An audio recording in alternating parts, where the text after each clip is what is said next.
Hello guys, in today's video I'm gonna show you how to fix lag on any Roblox on any Android phone or even iOS. So all what you have to do to fix the lag is very easy and simple.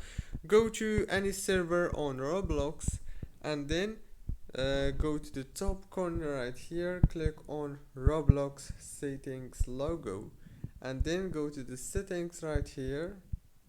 And now all what you have to do is so simple. Just scroll down until you find the graphics mode and make it manual like this. And the second option is make the graphics quality as lower as possible like this. And now all what you have to do is just go back and try it.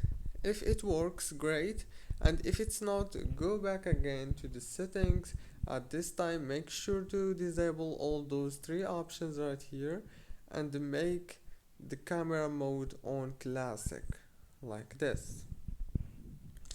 Don't forget to like, subscribe.